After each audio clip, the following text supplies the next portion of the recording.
You know, it really seems like everyone's talking about making a career change these days. Mm-hmm. Like it's suddenly everywhere you turn, especially, have you noticed, with women. Yeah, definitely. It's a hot topic for sure. You sent me some really interesting articles on this whole career change thing. Right. And one thing that really jumped out was this statistic. 57% of women are actually thinking about switching careers. Wow. It's huge. So let's, dive into these articles, unpack this whole trend. Yeah, let's do it. What's really going on? I think it's more than just a fad. It feels like a real shift in how, especially women, are thinking about their careers. Absolutely. And it's interesting. Where's that? It's not just people who are, fresh out of college, just starting their careers.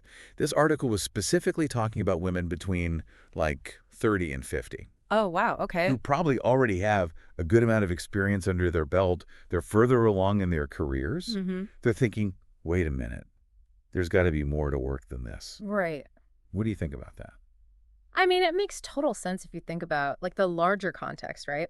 A lot of women in that age group, they entered the workforce with very different expectations about work, especially like work-life balance. Mm-hmm. And a lot of them are in, fields that have traditionally been more dominated by men. Right. And they might be hitting those invisible ceilings that we always hear about. Yeah, or just realizing, you know what? Mm-hmm. I played by the rules. I put in the time. It's not actually giving me what I was promised. Mm-hmm. Yeah, I think that's a big part of it. This article really highlighted that for a lot of women, this career shift, it's about getting back something they feel like they had to sacrifice, which is their time. Interesting. Having some control over their schedules, prioritizing experiences and their well-being over just, climbing that corporate ladder. Yeah. Like, it's not even necessarily that they hate the job itself. It's more like, I'm just feeling so squeezed. Exactly. There's no time for me. There's no time for anything else. The constant hustle can really take a toll. Yeah. And I think that's where this whole idea of burnout comes in. And the article talked about this too. It's not even just being overworked. It's feeling like what you're doing isn't even aligned with what matters to you. It's like working tirelessly toward a goal. And when you get there, you're like, wait, this isn't even what I wanted. Exactly. And that's why the article stresses how important it is to figure out what your values are. Okay. That's a key first step if you're considering changing careers. So let's talk about values for a second, because I Okay. think the article kept mentioning that. It did. For somebody who's maybe never thought about values in terms of their career, Hmm? what are some examples? What kind of things are we talking about here? So values are those really deep down beliefs that guide your decisions and shape how you see the world. So when it comes to your career, your values, they could be things like, maybe creativity is really important to you or having autonomy. Some people, helping others is a core value for them. Other people, it might be security or even adventure. Right. So it's not just that you enjoy the work, but it aligns with these bigger picture values. And when your work is aligned with your values, you get this sense of fulfillment Okay. that goes way beyond just enjoying the tasks. You feel like your work has meaning, which is so powerful. Right. And then on the other hand, when what you do clashes with your values, that's when you start to feel that kind of nagging dissatisfaction, maybe that burnout, even if you like the actual tasks. Yeah, it's like that saying, money can't buy you happiness. It's like a paycheck can't buy you fulfillment Exactly. if you're not aligned. And this isn't just some fluffy self-help stuff. Right. The article makes a really good point about how this is about setting yourself up for long-term career satisfaction. Oh, good. Yeah. Not just a temporary, ooh, new job, Right. but that then leads to the question, can you really make a living doing what you love?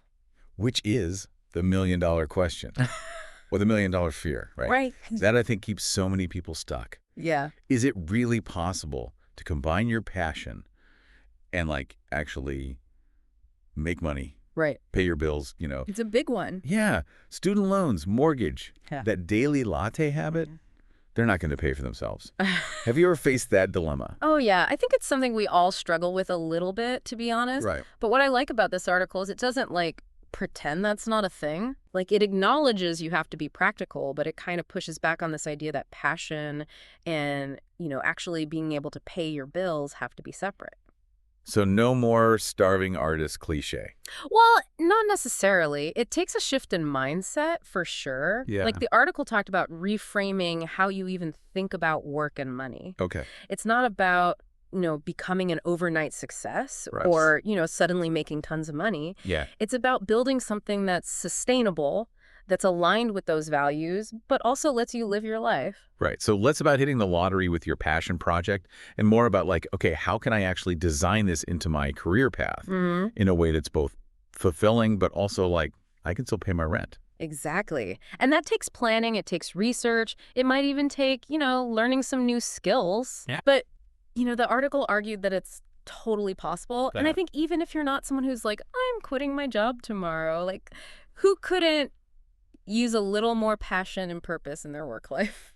That's so true. Right. So for those listening who are like, okay, I'm on board, but where do I even begin? Like it can feel overwhelming. Yeah, for sure. What are some like concrete steps? Well, the article had a really good starting point, and it goes back to what we were talking about before, which is your values. Okay. It's like really figuring out what those core values are for you is like building the foundation. So before you even look at a job board, you need to do that internal work. Yes, because if you don't know what you're working towards, then any path seems appealing. Right. And you might end up right back where you started, feeling unfulfilled. It's like building a house without a blueprint. Yes, You exactly. just get to the end and it's like, Yeah. wait, this isn't functional. Yeah. Speaking of blueprints, the article also mentioned something called a needs assessment. Yeah. What is that? So it's not just thinking about, the actual work itself. It's Personal. about the lifestyle that you want to create. So thinking about, what does my ideal work-life balance look like? How much flexibility do I need in my schedule? Am I someone who has to work remotely? Things like that. Which are all things that, maybe a lot of us, especially women, have compromised on in the past, thinking like, oh, I'll get that someday. But this Right. is saying, no, actually make that part of the equation now. Absolutely. And I think this generation, especially women, we want more than just a paycheck. It's about having control over your time, your well-being, having a life outside of work, which, goes back to that whole time affluence idea we were talking about before. Yeah, it's almost like reclaiming your life, Yes. not just your career, I love that. which I think can feel really powerful. But I imagine actually making that leap takes a lot of courage. It does, but the good news is you don't have to do it alone. Yeah. The article really emphasized the importance of finding support. Having a support system, I feel like, is so key whenever you're making a big change. Totally. Who are some of the people you could reach out to? It can be anyone that you trust. So it could be a friend, a mentor, a career counselor. The article actually specifically called out career coaches as being really helpful. Okay. Because they can provide guidance, they can keep you accountable, they can help you, work through those moments of self-doubt. Yeah. And sometimes, honestly, just like saying your fears or your ambitions out loud to someone else can be so valuable. It's like that saying, a burden shared is a burden halved. Yes, exactly. Sometimes just like voicing it can make it feel less daunting. Yeah, and having someone that you trust kind of reflect that back to you, it can really help solidify your own vision and give you that push to, take those first steps. Have you had somebody in your life, like a mentor or someone who played that role for you, like helped you figure out your career path?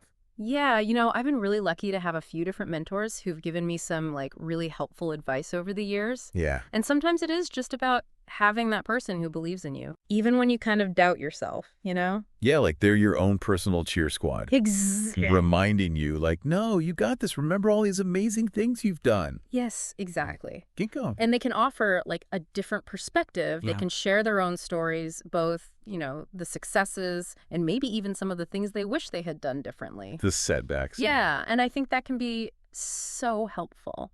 It's like it's so important to remember that everyone's career journey is going to be different. Absolutely. There's no one right way to do this. Nope. So I guess like the big takeaway here is that changing careers, especially I think for women these days, it's less about, finding that perfect dream job. And it's more about designing a life that feels really fulfilling, right? Yeah, like reclaiming your time, aligning with what's important to you, and doing work that, really lights you up inside. Yeah. And remembering you don't have to have it all figured out right now. Totally. It's a journey. Like even just taking those small steps, like we were saying, reaching out to someone, talking to somebody. Absolutely. That makes a huge difference. Those small steps can lead to the biggest breakthroughs, I love that. Yeah. So as we wrap up this deep dive, one last thought I want to leave you with. Imagine like your perfect workday. Okay. From the actual work you're doing to like where you're doing it, what's the environment, Mm-hmm. what does that look and feel like for you? Okay. Now, what's one tiny step you can take this week to move just a little bit closer to that vision? I love that. Maybe it's finally having that coffee date with somebody you admire. Maybe it's updating your resume. Maybe it's researching online courses. Whatever it is, take that step. See where it leads you. Until next time, happy diving.